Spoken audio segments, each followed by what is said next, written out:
that just based on one man's 80-minute video and 24-page dying declaration, you can't hold the woman guilty, and you can't hold the entire judicial system guilty. Give me 1 minute. Give me 1 minute. Lalitha ji, 1 minute. Yeah. Shonee, go ahead. Shreya, see, in India, dying declaration is considered to be truth. Here he left not only 24-page suicide note, he left 1 hour, 20 minutes of video also. And I like to point out a very interesting fact to you. In last week or so, there has been 4 suicides which has been covered by media heavily. There was a lady pilot who committed suicide. She left no suicide note. Her boyfriend was arrested immediately. 3 boys has committed suicide, alleging writing suicide notes that their girlfriends or wives are demanding money, are extorting them, and no arrest has been made even till now. In this case also, 72 hours have passed, no arrest has been made.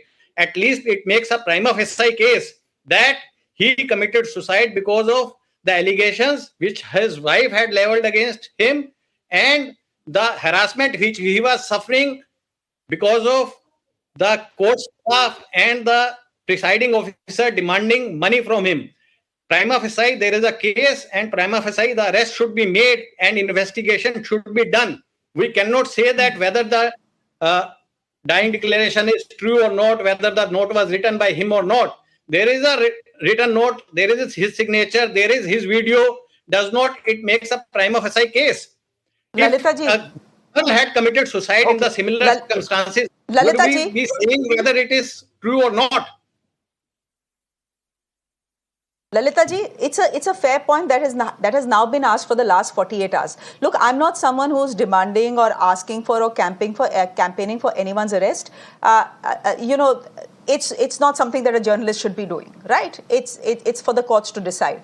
Plus, the woman has a 4-year-old child. Where do you leave the child? Given the fact that her entire family has now been named in the FIR. So there is that aspect to consider as well. But if our legal system was gender neutral, if our laws were gender neutral, if our police was gender neutral, Lalitha ji, then probably the wife would have been arrested by now. Because imagine if it was the wife, Nikita, who had committed suicide and not Atul, what would have happened?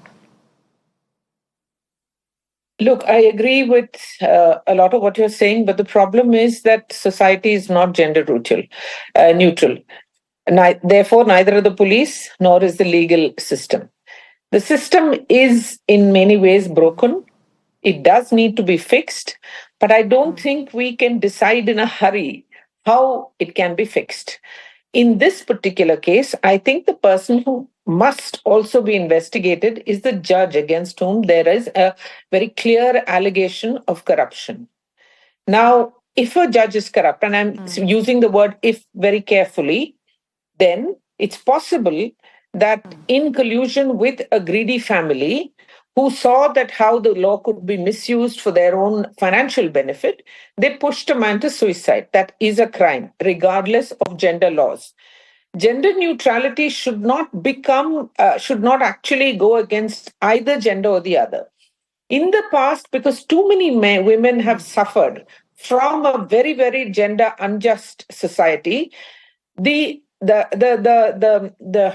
implementation of the law has become extremely gender biased. I agree with this. And you know me, I am not somebody who will say something very easily. In this case, as the law proscribes today, if a person has given a dying declaration, is given a note, that has to be looked into regardless. And if the Supreme Court has taken cognizance of the boy's family's complaint, that means they are following the law. They are neither being anti nor pro man or woman. They are being fairly gender neutral. We can't jump to conclusions, but I don't think somebody who's committing suicide does it. Most people who commit suicide, or maybe not most, but a lot of people who commit suicide, they don't do it in a sudden burst of energy or a sudden burst of grief. If the gentleman has said, I've planned my suicide and doing it, it's still suicide. And the law applies to it. The law doesn't say that you are premeditatedly committing suicide, so we cannot take action against those whom you're accusing. And this is regardless of whether you're man or woman. So that, I think, is something that's a very unfair argument that's being presented.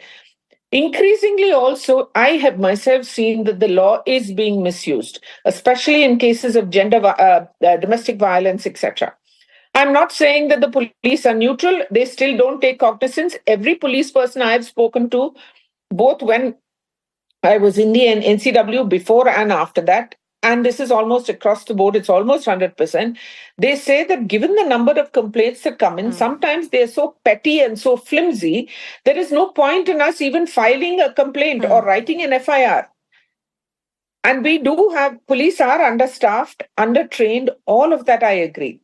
In this case, we have to look at both sides. If a young man has committed suicide saying, I've had 4 years of such harassment, and given, an hour and a half almost video and a long, very long written detailed report, they have to be gone into. No lawyer, regardless of whether they are their gender, whether they're gender neutral or not, can say that this must not be investigated. At the very least, the police having filed an FIR is nothing wrong. Secondly, the Supreme Court having taken cognizance is also nothing wrong. Coming back to the misuse of the law, they have not taken I don't think cognizance. the law needs to be changed. Just a minute.